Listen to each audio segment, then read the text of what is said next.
오늘 여러분과 함께 나눌 말씀은 출애굽기 7장 1절부터 7절까지의 말씀입니다. 찾으시면 제가 읽겠습니다.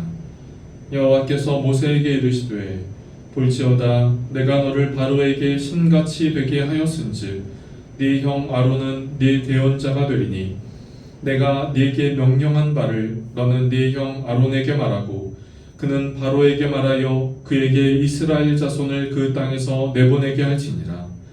내가 바로의 마음을 완악하게 하고 내 표징과 내 이적을 애굽 땅에서 많이 행할 것이나 바로가 너희의 말을 듣지 아니할 터인즉 내가 내 손을 애굽에 뻗쳐 여러 큰 심판을 내리고 내 군대 내 백성 이스라엘 자손을 그 땅에서 인도하여 낼지라. 내가 내 손을 애굽 위에 펴서 이스라엘 자손을 그 땅에서 인도하여 낼 때에야 애굽 사람이 나를 여호와인 줄 알리라 하시매 모세와 아론이 여호와께서 자기들에게 명령하신 대로 행하였더라. 그들이 바로에게 말할 때에 모세는 80세였고 아론은 83세였더라. 아멘.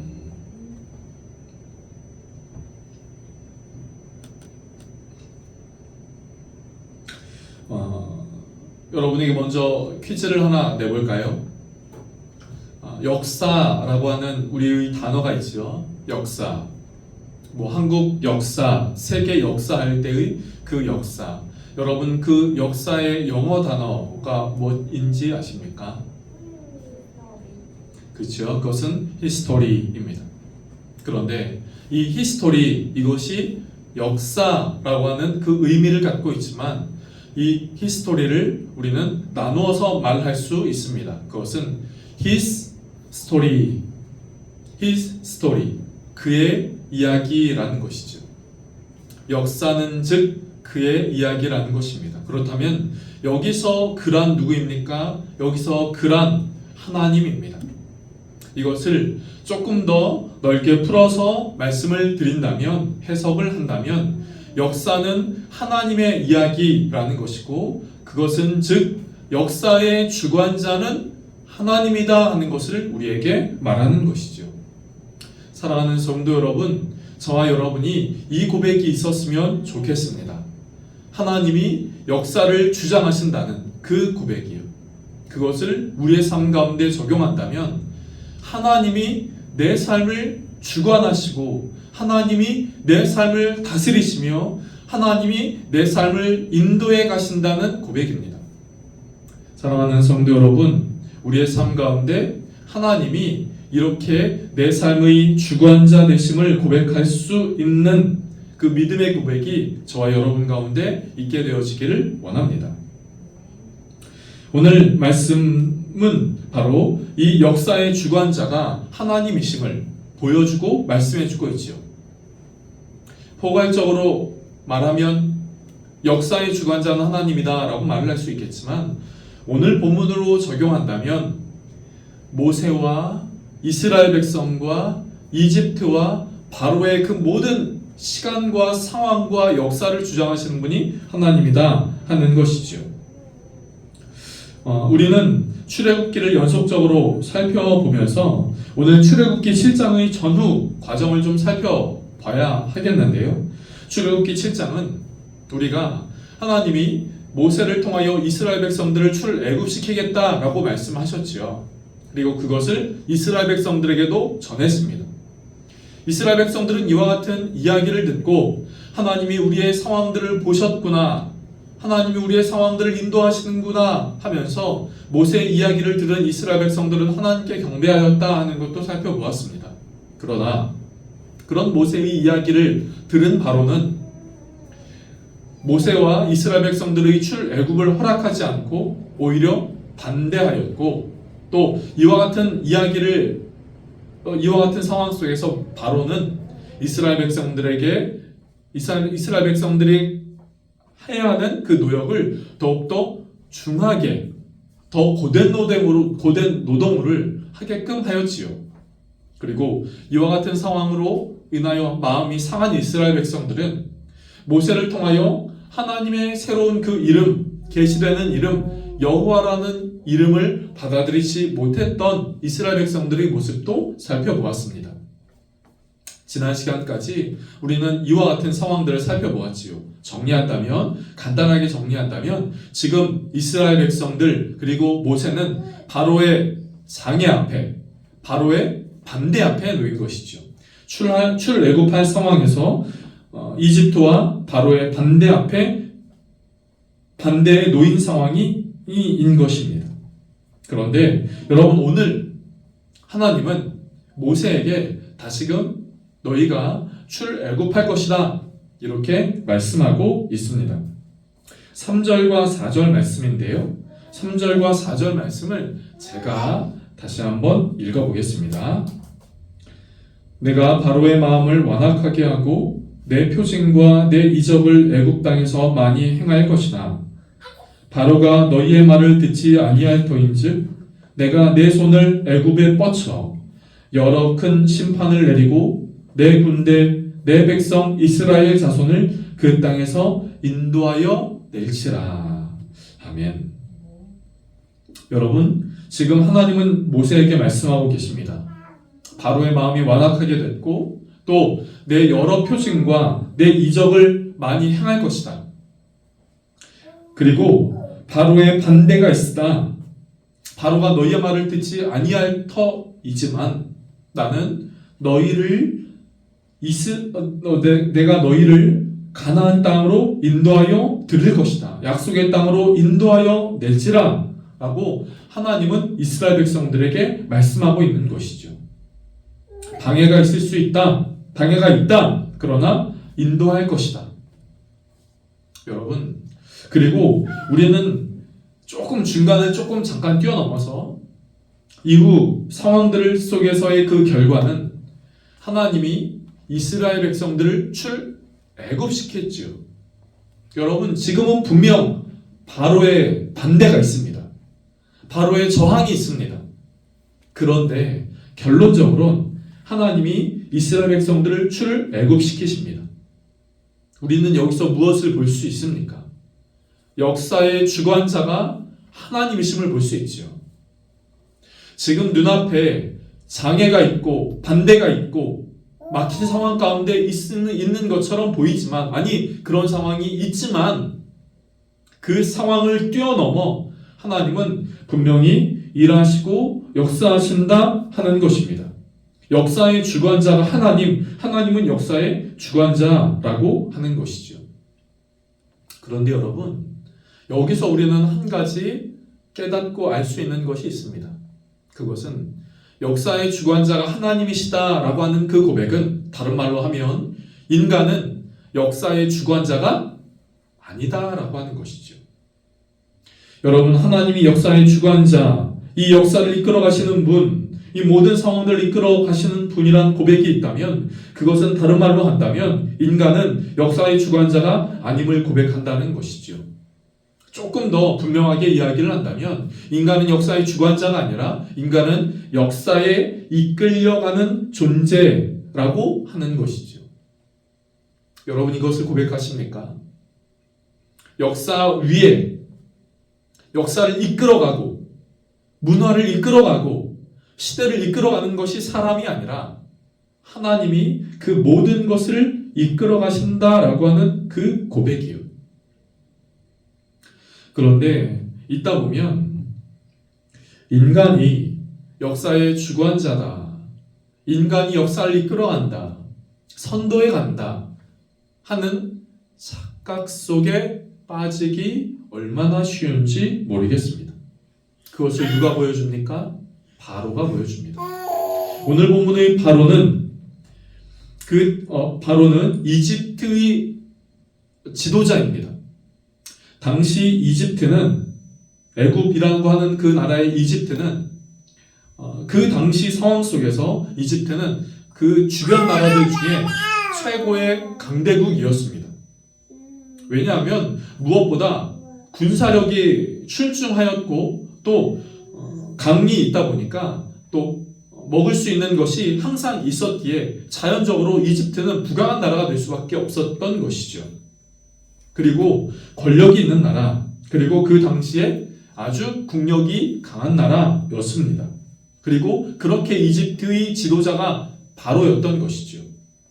그런데 여러분, 그렇게 있었던 이집트, 그리고 그 바로의 손에서 출애굽시키신 분이 하나님이다 라고 하는 것이죠.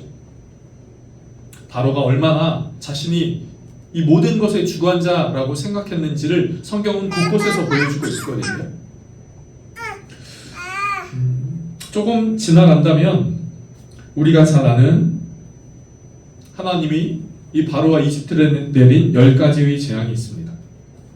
10가지의 재앙 속에서 여러분 반복되이 등장하고 있는 것이 있지요. 그것이 바로의 마음의 완악함입니다. 바로는 마음을 완악하게 했습니다.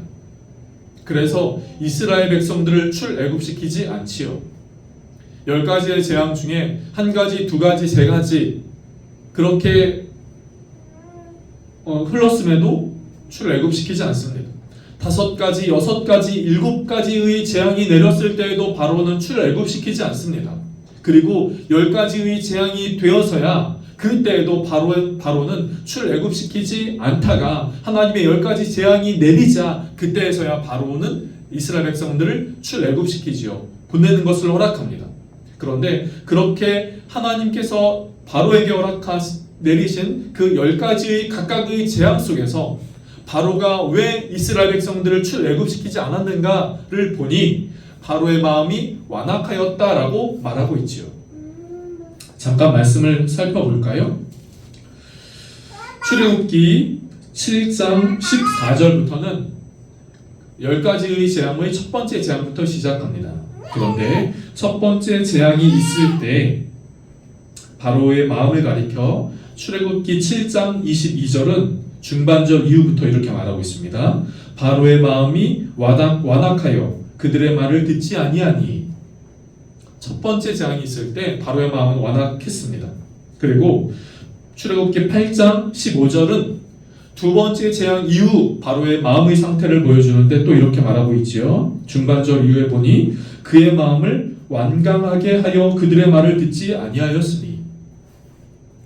또 세 번째 재앙 이후에도 바로의 마음을 가리켜 이렇게 말씀하고 있습니다.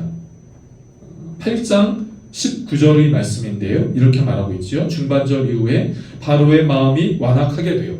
세 번째 재앙 이후에도 바로의 마음이 완악합니다. 여러분 이렇게 네 번째, 다섯 번째, 여섯 번째, 일곱 번째, 여덟 번째, 아홉 번째가 되었을 때까지 바로의 마음은 완악하게 합니다. 그리고 열 번째 재앙이 내릴 바로 그때에도 이렇게 말하고 있습니다. 출애굽기 11장 10절의 말씀 이렇게 말하고 있죠. 모세와 아론이 이 모든 기적을 바로 앞에서 행하였으나 여호와께서 바로의 마음을 완악하게 하셨으므로 그가 이스라엘 자손을 그 나라에서 보내지 아니하였다. 바로의 마음이 완악하였다. 이렇게 말하고 있지. 그리고 이렇게 한 이후에 하나님께서는 그 열 번째 재앙을 내리시고 나서야 바로가 이스라엘 백성들의 출애굽을 허락합니다. 보내주게 되지요. 여러분, 바로의 마음의 이 완악함을 통하여 우리가 알 수 있는 것, 그것은 바로는 자기가 모든 것을 다스릴 수 있다고 하는 최고 권력자로서 그 모든 것을 내 손 안에 있다고 생각하는 그런 역사의 주관자가 나다라고 하는 그 생각을 바로는 갖고 있었다라고 하는 것이지요. 그런데 성경에 바로만 이렇습니까? 이 바로의 모습이 혹 저와 여러분 우리의 모습을 혹 보여주는 것은 아닐까요? 우리는 어떠한 것을 할 때 내가 그것을 주관하고 다스린다라고 하는 생각을 하게 됩니다. 내가 그 어떤 것을 할 수 있다라고 생각을 하지요. 그렇게 생각하는 사람이 보여주는 그 삶의 특징이 무엇인지 아십니까? 하나님께 기도하지 않고 하나님께 묻지 않고 하나님 앞에 나아가 마음으로 무릎 꿇지 않고 살아간다 하는 것입니다. 우리는 우리의 삶의 많은 여정 속에 우리의 광야와 같은 때에 하나님 어떠한 일이 일어났을 때 하나님 나에게 왜 이런 일을 허락하십니까? 라고 물을 수 있습니다. 그러나 묻지만 하나님 앞에 기도하지는 않습니다. 따질 수 있습니다. 그러나 따지는 것과 함께 우리의 마음의 무릎을 꿇어야 하는 것이죠. 우리의 두 손을 모아야 하는 것입니다. 하나님, 이것을 통하여 나에게 하고자 하시는 것이 무엇입니까? 그리고 그렇게 하나님의 뜻을 묻는 바로 그 사람이 이 모든 것을 다스리시는 분이 하나님이구나. 하나님께 문제의 해결과 답이 있구나 라고 고백하는 것이고, 그 고백이 바로 하나님이 역사의 주관자이심을 고백하는 것이죠. 사랑하는 성도 여러분, 저는 오늘 말씀을 통하여 먼저 여러분과 이렇게 나누고자 합니다. 사랑하는 성도 여러분, 하나님이 저와 여러분의 삶의 모든 것을 주관하시고 인도하시고 다스리시는 분이심을 믿음으로 고백할 수 있는 저와 여러분이 되기를 간절하게 원합니다. 그런데 오늘 본문을 보면서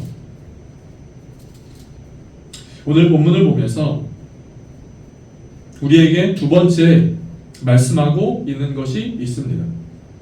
하나님이 바로의 반대에도 불구하고 역사의 주관자가 되어서 이스라엘 백성들을 출애굽하신다 라고 하는 것을 보았는데, 하나님은 바로 이 시간들을 통하여 바로 이렇게 바로의 반대가 있음에도 불구하고 이스라엘 백성들의 삶에 장애가 있음에도 불구하고 그 모든 상황을 뛰어넘어 출애굽해 가시는 하나님의 역사의 주관자를 고백하게 된다면, 하나님은 이스라엘 백성들뿐만 아니라 이집트의 백성들, 바로의 사람들도 하나님을 여호와로 고백하게 되는 일이 있겠다라고 하는 것이죠. 오늘 본문 5절 말씀을 보실까요? 이렇게 말씀하고 있습니다. 제가 다시 읽어볼게요. 내가 내 손을 애굽 위에 펴서 이스라엘 자손을 그 땅에서 인도하여 낼 때에야 애굽 사람이 나를 여호와인 줄 알리라 하시매. 당시 이집트, 이 애굽이라고 하는 나라는 많은 신을 갖고 있었습니다. 그래서 어떤 성경학자들은 사실 이후에 나오는 그 하나님께서 바로에게 보여주신 그 10가지의 재앙의 그 10가지의 현상들이 있죠. 그것은 사실 이집트의 나라의 그 10가지의 신의 모습을 갖고 하나님은 오히려 바로와 이집트를 징계하신 것이다, 이렇게 보는 성경학자들도 있습니다. 어쨌든 당시 이집트라고 하는 그 애굽이라고 하는 나라는 다양한 신이 있었지요. 하늘, 땅, 물, 태양, 여러 동물, 이런 많은 신이 있었습니다. 그런데 이런 상황 속에서 하나님은 이 이스라엘 백성들이 하나님을 여호와로 고백하겠다라고 하는 그 고백뿐만 아니라 이 모든 상황들을 보게 되는 애굽 사람들도 하나님을 여호와로 고백하는 일들이 있겠다라고 말씀하고 있는 것이죠. 애굽 사람이 나를 여호와인 줄 알리라. 사랑하는 성도 여러분, 우리의 삶을 통하여 애굽 사람들이, 우리 주변의 사람들이, 내 가족들이, 내 주변의 사람들이 하나님으로 고백하는, 하나님을 여호와로 고백하는 귀한 일들이 저와 여러분의 삶 가운데 있게 되어지기를 간절하게 원합니다. 여러분, 사실 하나님이 역사의 주관자이심을 고백합니다 라고 하는 그 고백하는 내 삶을 통하여 사실 나뿐만 아니라 가장 먼저는 내가 하나님의 은혜를 누리게 되지만, 내가 하나님의 역사를 보게 되는 은혜를 누리게 되지만, 또 동시에 내 가족들, 내 주변의 사람들이 하나님이 그런 분이셨어? 하나님이 그렇게 행하시는 분이야? 하나님이 살아계신 분이었어? 하나님이 어떻게 그런 능력, 그런 기적을 보여주셔? 라고 하는 것을 보게 하시기를 원한다라고 하는 것이죠. 그래서 이후에 10가지의 재앙이 있을 때 하나님은 이 일들을 통하여 애굽 사람들이 나를 여호와로 고백하겠다라고 하는 것을 10번 다는 아니지만 곳곳에서 이렇게 말씀해주고 계시는 것이죠. 그들이 나를 여호와로 알게 될 것이다 하는 것이요. 사랑하는 성도 여러분, 저와 여러분을 통하여 우리 주변의 사람들이 하나님을 알게 되는, 하나님을 하나님으로 고백하는 귀한 일들이 있게 되어지기를 간절하게 바랍니다. 내 삶 가운데 나타나신 그 하나님, 내 삶 가운데 일하신 하나님, 내 삶 가운데 역사하신 그 하나님을 내 주변 사람들도 고백할 수 있는 일들이 있게 되어지기를 간절하게 원합니다. 바로 그런 것들을 통하여 하나님이 전능하신 분이시구나 라고 하는 것을 바로 그 사람들이 알게 되는 것이지요. 내 가족들이 알게 되는 것입니다. 어떤 사람을 통하여 그렇게 된다고요? 하나님이 역사의 주인이심을 고백하는 바로 그 삶을 통하여 이런 일들이 있게 된다 하는 것입니다. 출애굽한 이스라엘 백성들을 통하여, 출애굽하게 될 이스라엘 백성들을 통하여 애굽 사람들이 하나님을 여호와로 고백하게 되는 것처럼 하나님을 역사의 주인으로 고백하며 살아가는 내 삶을 통하여 내 주변 사람들이 하나님으로 고백하는, 하나님을 여호와로 고백하게 된다라는 것이죠. 그렇기에 여러분, 내 삶 주변의 사람들이 하나님을 하나님으로 고백할 때 가장 중요한 것은 사실 저와 여러분의 삶인 것 같습니다. 내 주변 사람들이 하나님을 알게 되기까지 가장 중요한 것은 아마 저와 여러분의 삶인 듯 합니다. 내가 하나님을 역사의 주인으로 고백하며 사느냐, 하나님을 내 삶의 역사의 주인으로 고백하며 사느냐, 아니면 하나님이 계시지만 내 삶과는 전혀 관계없는 존재로 여기느냐 하는 것이죠. 왜 저와 여러분의 삶이 그렇게 살아야 합니까? 하나님이 매일매일 우리의 삶 가운데 하나님이 왜 내 삶의 주인이시오, 내 삶의 인도자시오, 내 삶의 모든 것을 다스려 주시는 분이심을 고백하는 삶이 왜 필요한 것입니까?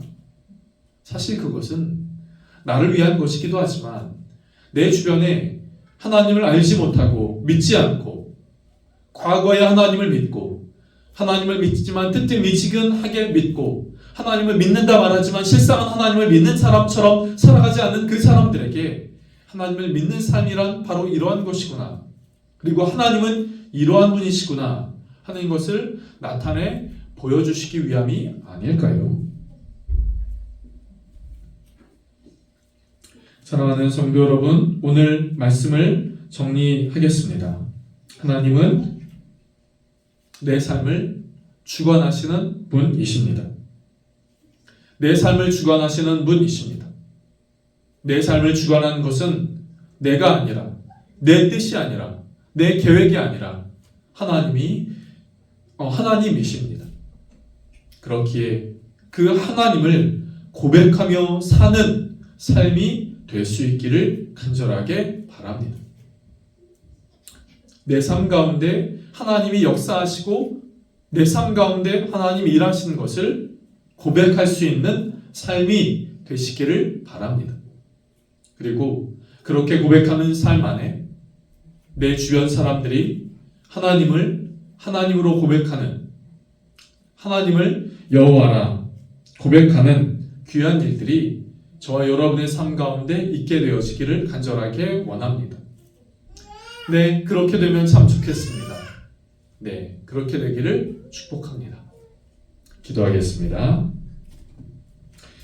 하나님, 이스라엘 백성들은 당시 최강대국이었던 그 애굽, 그리고 애굽의 최고 지도자 그 바로의 반대의 상황에 놓여서 출애굽할 수 없는 상황이라고 생각할지 모르겠습니다. 그러나 주님, 우리는 이스라엘 백성들이 출애굽한 것을 보면서 이 모든 것을 주관하시고 역사를 주관하시고 다스리시는 분이 하나님이심을 우리는 고백하게 됩니다. 그렇습니다. 하나님, 내 삶의 주인이 내가 아니라 하나님이심을 고백하게 하여 주옵소서. 내 마음이 바로와 같이 완악해지지 않게 하여 주시고 내 마음이 겸손하게 하나님의 하나님 되심을 고백하는 삶이 되게 하여 주시옵소서. 주님, 그렇게 하나님의 하나님 되심을 고백하는 삶을 통하여 하나님이 내 삶을 주관하시고 인도하시고 이끌어 가신다는 그 고백을 통하여 우리 주변의 사람들이 하나님을 하나님으로 고백하는 귀한 일들이 있게 하여 주시옵소서. 하나님을 모르는 이들, 하나님을 부정하는 이들, 과거에 하나님을 믿었지만 지금은 하나님을 믿지 않는 이들, 하나님을 믿는다라고 이야기를 하지만 실상은 하나님을 믿지 않는 이들이 하나님을 하나님이시라 고백하는 내 삶을 통하여 그들도 하나님의 하나님 되심을 고백하는 귀한 일들이 있게 하여 주시옵소서. 주님, 광야와 같은 때에, 광야의 때에 살아가는 우리의 삶 가운데 광야를 불평하고 원망하고 또 누군가를 향하여 마음이 상해 있는 채 있는 것이 아니라 주님, 우리의 마음을 새롭게 하여서 하나님을 더 붙잡는 때로, 하나님을 더 붙잡는 시간으로 삼을 수 있도록 주님, 우리의 마음을 인도하여 주시옵소서. 우리의 마음을 붙잡아 주시옵소서. 우리의 마음을 새롭게 하여 주시옵소서. 끝까지 주를 붙드는 귀한 믿음이 우리의 삶 가운데 있게 하여 주시옵소서. 우리의 한 주간의 삶도 우리 주님께서 함께 하시고 인도하여 주시기를 원하오며 예수님의 이름으로 감사하며 기도드립니다.